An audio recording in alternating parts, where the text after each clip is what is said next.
Right. What was I talking about?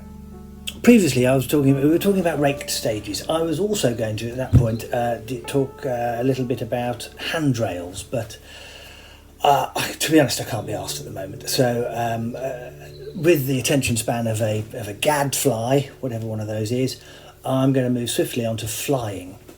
Now, we've alluded to flying previously, talking about Peter Pan, the pendulum flight. This is Peter Pan. Well, actually, that's Peter Pan. It's shiny. It's over there. You lift it up and they swing over there, and you let them down and they land over there. Makes sense? So, upstage, downstage. That's basically flying people on a pendulum system. Very, very good. As I mentioned before, it depends where you're standing in the first place. Where you stand, you lift in the air, you swing like a pendulum, hence the name pendulum flight.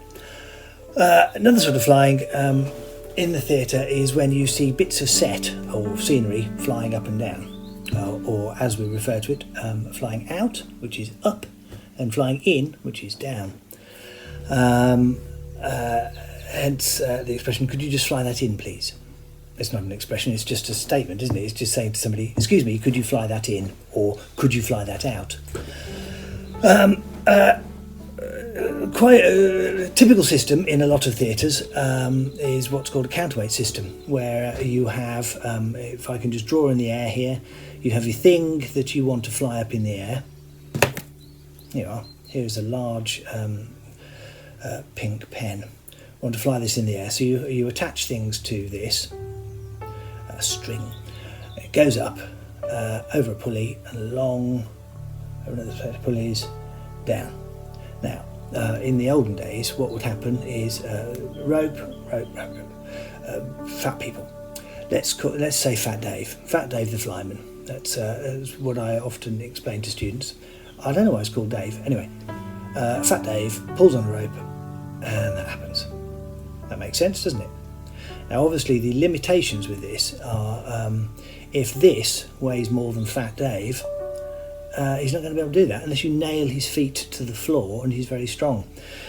So something of an arms race started many years ago as sets got more and more complex and people wanted to fly heavier and heavier things. You needed, in the short term, a fatter Dave, and quite quickly, Fat Dave and his mates. What was found is if you had several people pulling on the rope, obviously you could lift more weight. Now, those, I should say, with my health and safety hat on, this is fraught with possible danger. Because if Fat Dave and his chums are flying what's probably quite heavy by this stage, weighs about 3 Fat Daves, so that's, we're probably looking at getting on half a ton maybe.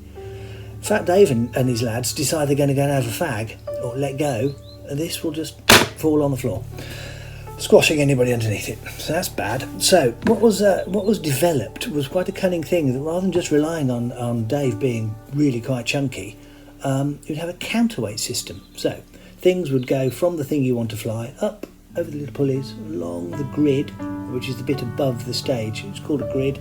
It's a long way up. Anyway, pulleys on it, and then at this end, rather than just Fat Dave, you'd have what's called a counterweight cradle, which is a big metal cradle that you put weights in, flying weights. Each flying weight about this big. Usually made of steel, and they're really quite heavy. Shove a load of those in, and then the idea is that this weighs 300 kilos. You put 300 kilos of weight in the cradle, and then it all weighs the same. That makes sense? So all you're doing is just moving the weight around rather than lifting it. The way I explain this to people sometimes, and the way in fact I'm going to explain it to you now, imagine this pink pen has now become a Volvo. What a complex and busy life you're having, pen. Anyway, imagine it's a Volvo in a car park. Now the car park is completely flat. The Volvo doesn't have its handbrake on, so a normal person can approach the Volvo from behind and push. And what will happen is the Volvo will slowly start to move because it's on wheels and the brakes aren't on. And even a fairly puny person can push it. Okay, that makes sense. So essentially what you're doing with the counterweight system is that this goes up, the weights come down. Simple. What can possibly go wrong, I hear you cry? Well, obviously, a number of things can go wrong. As I said, it's safer than just relying on Fat Dave not letting go of the rope, but there are problems because particularly during the fit-up process, you have to establish the weight of the pink pen stroke Volvo and put the correct amount in the cradle.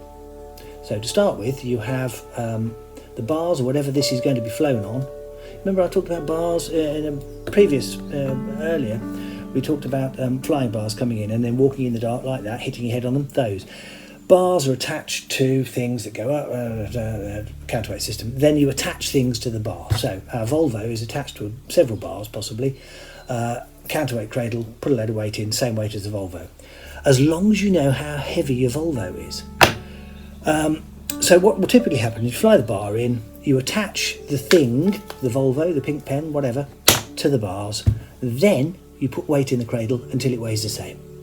It's a very good system. As long as you do it correctly. What you mustn't do is put the weight in before you attach the thing, because you're relying on the brake.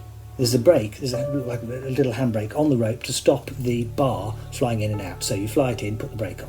What you mustn't do is then put loads of weight in and then attach the thing, because if the brake slips, the bar will fly out really, really quickly. Anyway, so don't do that.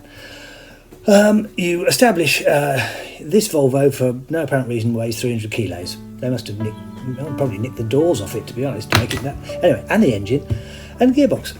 Anyway, it's a thing that weighs 300 kilos. It goes up and goes along. 300 kilos has got to go in there. So you attach this, then you put 300 kilos in the counterweight system and it moves. Really, really good. Problems ensue in actually manhandling the weights and putting them in the cradle. What I used to do at the Victoria Palace, we used to find a particularly slim member of crew, and on a big fit up where we had a lot of weights to put in, you would actually lower this poor unfortunate member of crew into the cradles and then pass weights down to them, because it was an awkward, I can't even begin to explain how. Anyway, it's really, really tight little awkward space that you have to shove a skinny person into, and you'd pass weights and then put them all in. In the way of these things, obviously the arms race continued. We'd moved from one Fat Dave to several Fat Daves to a counterweight system, and then what was realised quite quickly as the sets got heavier and heavier, the Volvo still had its engine in, for example, you needed more weight than would actually fit in a cradle. So what happened is, rather than using steel weights, it was decided that lead weights would be a fantastic idea. And so the same size, but obviously lead is considerably heavier than steel, so each weight was really fucking heavy, to be honest.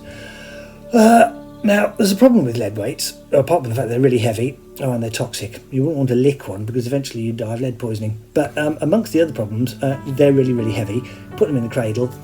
If a show is successful and lasts for any length of time, really, the weights tend to stick together, so you have to put newspaper between each lead weight as you put it in the cradle. The other problem, as I've just mentioned, obviously weight. They're really bloody heavy. Now, what can happen if you're working late at night with a tired crew, loading lots of cradles with lead weights, is inevitably you're likely to drop the odd weight.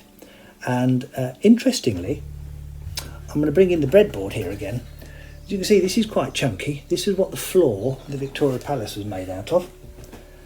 Now, on top of the floor, one particular show, there was some steel deck, which is a type of decking you make stages out of, which has 3/4 inch or 18mm plywood on top, and then that had 6mm oiled hardboard on top, which was painted to create a pleasing effect on the floor. What happened during this particular fit-up, it was quite late at night and we'd been loading lots of cradles to fly heavy things out, and one of my crew unfortunately dropped one of the lead counterweight weights off the fly floor, and it fell about 30 feet and landed between, there was about 3 of us standing below discussing something, and this counterweight, which was about that long, it was fucking heavy, fell past us all and stuck in the floor. There was a moment's dignified silence. Then we went and investigated, and looking down you could see that this had actually gone straight through the oiled hardboard and the 18mm plywood, and it actually left the shape of a stage weight, of a flying weight shaped hole in the floor. Fortunately, our trusty stage floor, the Victoria Palace floor, this was before I turned it into a breadboard, it didn't go through that, it stopped. In fact, it was stuck, wedged at an angle in the stage floor underneath the steel deck. To be honest, we just stopped and went to the pub. So sometimes you just have to walk away. Anyway, so that's flying in a nutshell. There you go.